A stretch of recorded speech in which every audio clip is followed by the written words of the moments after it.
Hi friends, இந்த வீடியோவில் அடுப்பே use பண்ணாமல் ஒரு லஞ்ச் ரெசிபி கொத்தமல்லி தொகையல் அப்புறம் ரசம் எப்படி பண்ணுறதுன்னு பார்க்கலாம். சட்னி செய்கிறதுக்கு 4 டேபிள் ஸ்பூன் தேங்காய் துருவல் எடுத்திருக்கேன்.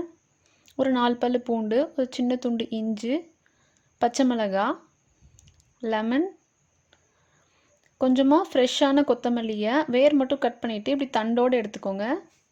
பச்சை மிளகாய் வேண்டான்னு நினைக்கிறவங்க பெப்பர் சேர்த்துக்கலாம். பெப்பர் ஒரு ஹெல்த்தியான ஆப்ஷன் தான். இது எல்லாத்தையும் ஒரு மிக்ஸி ஜாரில் சேர்த்துட்டு கொஞ்சமாக தேவையான அளவுக்கு லெமன் ட்ராப்ஸ் விட்டுக்கலாம். இது ரொம்ப சின்ன லெமன் தான், அதனால் ஒரு ½ லெமன் சேர்த்துருக்கேன். சால்ட் சேர்த்துக்கலாம். கொஞ்சமாக தண்ணி சேர்த்துட்டு நல்லா கெட்டியாக அரைச்சி எடுத்துக்கலாம். அரைச்சாச்சு. இதை வேறு பவுலுக்கு மாற்றிக்கலாம். இதை ஒரு 20 மினிட்ஸ்க்கு அப்படியே விட்டுட்டு அப்புறமா சர்வ் பண்ணிக்கலாம். ரசம் செய்கிறதுக்கு 2 சின்ன சைஸ் தக்காளி எடுத்திருக்கேன். இது நல்லா அரைச்சி எடுத்தாச்சு. இது கூட கொஞ்சமாக கொத்தமல்லி, சும்மா ஒரு 4-5 கருவேப்பிலை எடுத்திருக்கேன்.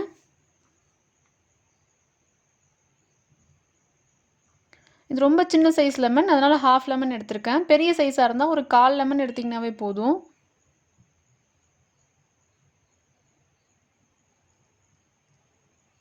கொஞ்சமாக மஞ்சத்தூள், சீரகத்தூள்,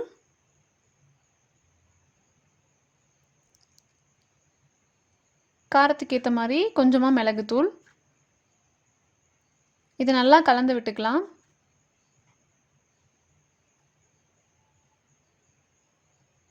வாட்டர் ஆட் பண்ணிக்கலாம்.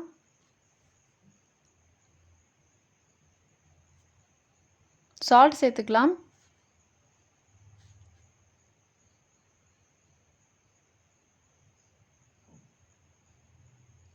இப்போ இதில் ஒரு 1½ டம்ளர் அளவுக்கு வாட்டர் ஆட் பண்ணியிருக்கேன். ஒரே ஒரு சின்ன வெங்காயத்தை இந்த மாதிரி பொடியாக கட் பண்ணி சேர்த்துக்கலாம். இதை கலந்து விட்டுக்கலாம். இது அவ்வளோதான், ரெடி ஆயிடுச்சு. இதை ஒரு 20 மினிட்ஸ்க்கு அப்படியே வச்சுட்டு அப்புறம் சர்வ் பண்ணலாம். இன்றைக்கி நாங்கள் இந்த 2 ரெசிபீஸையும் அவல் கூட சாப்பிட போகிறோம். 1 கப் அவலை நல்லா வாஷ் பண்ணி 20 மினிட்ஸ் தண்ணியில் ஊற வச்சு தண்ணி இல்லாமல் அதை நல்லா ஸ்டெயின் பண்ணி எடுத்து வச்சுருக்கேன். இதை நம்ம அடுப்பில்லா இட்லி அப்படின்னு ஒரு ரெசிபி ஆல்ரெடி போஸ்ட் பண்ணியிருக்கோம். அதுக்கும் இந்த தொகையல் ரொம்ப நல்லாயிருக்கும். இதை சூடான இட்லி, தோசை அப்புறம் ரைஸ் கூடயும் சாப்பிட்லாம். அப்புறம் இதை ஹீட் பண்ணாதனால பச்சை வாசம் வருமா இல்லை டைஜஸ்ட் ஆகுமா அப்படிலாம் டவுட் வரும்.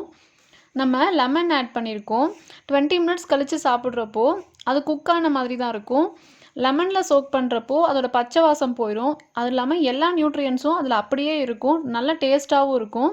நீங்களும் இதே மாதிரி ட்ரை பண்ணி பாருங்கள். இந்த வீடியோ பிடிச்சிருந்தா லைக் பண்ணுங்கள், ஷேர் பண்ணுங்கள், சப்ஸ்கிரைப் பண்ணுங்கள், கமெண்ட் பண்ணுங்கள். தேங்க்யூ.